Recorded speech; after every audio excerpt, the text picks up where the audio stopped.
नमस्ते, मी कल्पना. आजी नातीच्या किचनमध्ये तुम्हा सर्वांचं स्वागत आणि मनापासून शुभेच्छा. आता नवरात्र येत आहे. नवरात्र स्पेशल मी थाळी दाखवते. पहिले करते गुलाबजाम. त्यासाठी काय काय साहित्य घेतले ते दाखवते. हा पाव किलो खवा आहे, त्याला अर्धा किलो साखर आणि आपण हे साबुदाण्याचं पीठ घेतलं आणि वेलची. चला आता आपण गुलाबजामचा पाक करून घेऊ. आपण जी साखर घेतली ती टाकू.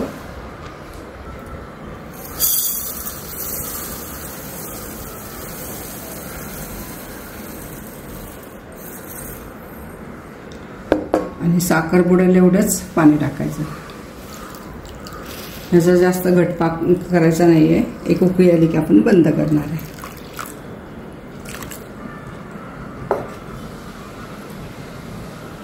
आपण साखर बुडेल एवढंच पाणी टाकलं. आता हे एक साखर हलवून घेऊ. हा पाक लगेच 5 मिनिटात होतो. ह्याला वेळ नाही लागत आपल्याला. एक तारी वगैरे नाही करायचं, फक्त साखर विरघळायची आणि त्याचा पाक करून घेणार आहे. पाक होसपर्यंत आपण गुलाबजामचं मळायला घेऊ. आधी खवा किसून घेणार आहे.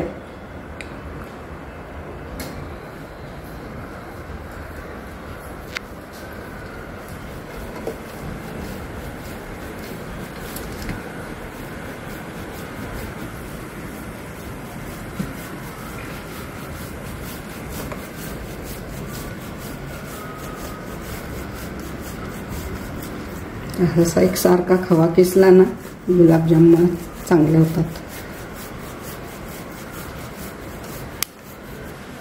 खवा किसून झाला तर आपल्याला ह्याच्यात साबुदाण्याचं पीठ टाकायचं. साबुदाणा टाका किंवा वरई राजगिरा कोणतंही ह्याला पीठ चालतं. आपण जसा रवा मैदा वापरतो तसं ह्याला हे साबुदाण्याचं पीठ टाकणार आहे.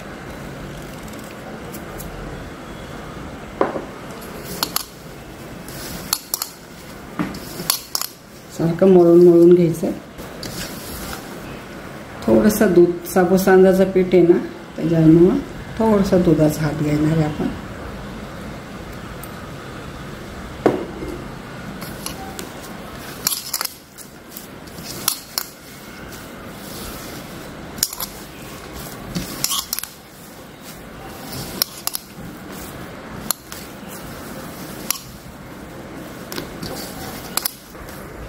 बघा असं छान पीठ आपलं मळून झालंय. इथं पाक पण झालेला आहे. आपण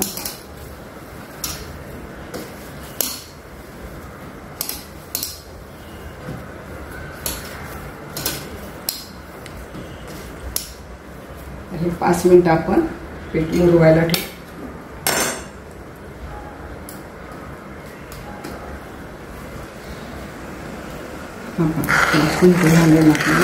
एक 2 उकळ्या आणायच्या.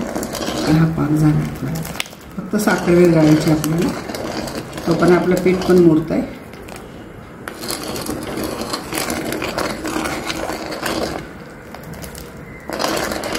आता आपला पाक झालेला आहे. जास्त कडक राहिला एवढं. साखर फक्त विरघळवली आपण. आता गॅस बंद करू. तोपर्यंत आपण जे मुरवत ठेवलेलं पीठ आहे याला 5 मिनिटं झालेली आहेत. आता त्याचे गोळे करायला घेऊ आपण.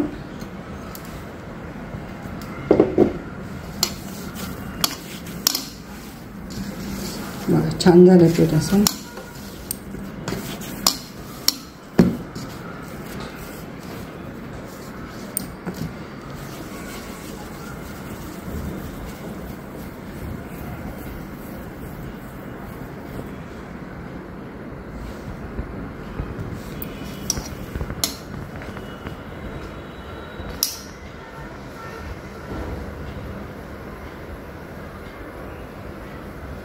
लहान मोठे तुमच्या ह्याच्यात आकार आपण मोठे केले जरा. चला आता आपले सगळे गुलाबजाम म्हणून झालेले. आता तेल पण मी गरम करायला ठेवले. तेल जास्त गरम करायचं नाही. गरम करून मंद आचेवर आपण हे गुलाबजाम करणार आहे. आता आपण गुलाबजाम करायला घेऊ, तळायला घेऊ. असा खूप नाही टाकायचे. 1-1, 2-2 टाकायचे गुलाबजाम.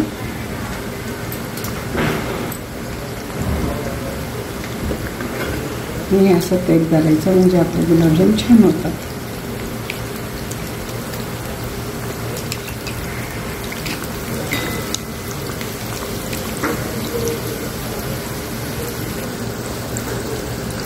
असं मंद आचेवर थोडे थोडे गुलाबजाम टाकून असं तेल उडवायचं, म्हणजे गुलाबजाम एकसारखा सगळीकडनं तयार होतं.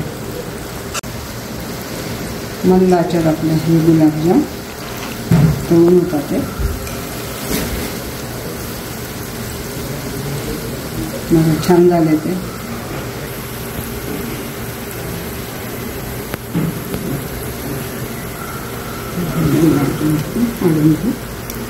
दुसरा घाणा टाकायचा आपण तळायला.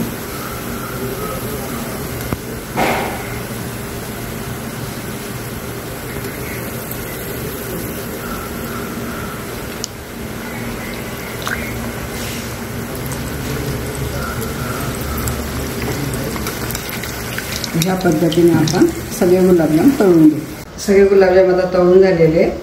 बघा किती छान झाले, कलर पण छान आला.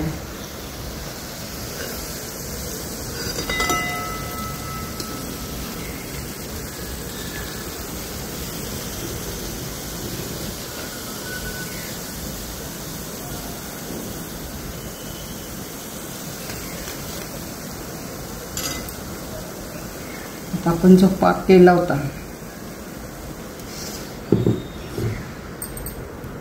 त्याच्यामध्ये हे वेलची पूड टाकायचे पाकामध्ये.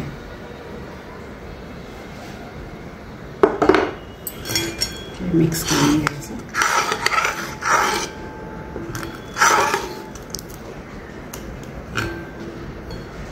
गुलाबजाम पाकामध्ये सोडू आपण.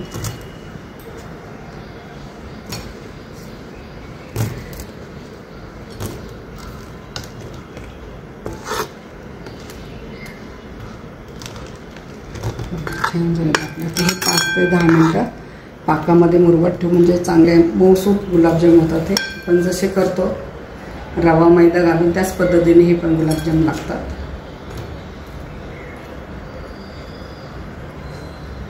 त्याला आपण 5-10 मिनटं मुरवत ठेवू. चला इथं आता उपासाचे गुलाबजाम तयार झालेले. बघा कसे झाले, आणि 5-10 मिनटात छान मुरलेत पण ते. हो जरा माझ्या हातनं मोठे झाले ते. तुम्हाला जर लहान आकार असेल तर लहान पण छान दिसतात. हे खूप मोठे झालेत.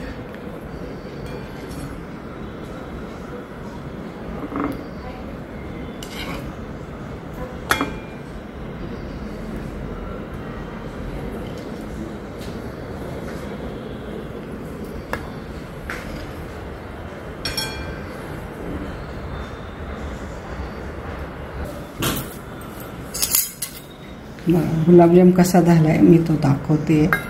आजपर्यंत त्याचा पाक मुरलाय.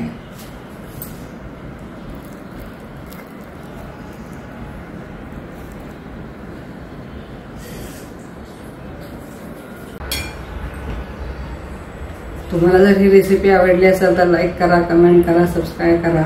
पुन्हा भेटूया असंच पारंपरिक पदार्थाबरोबर. तोपर्यंत संत तुकाराम महाराज म्हणतात, मन करा रे प्रसन्न सर्व सिद्धीचे कारण.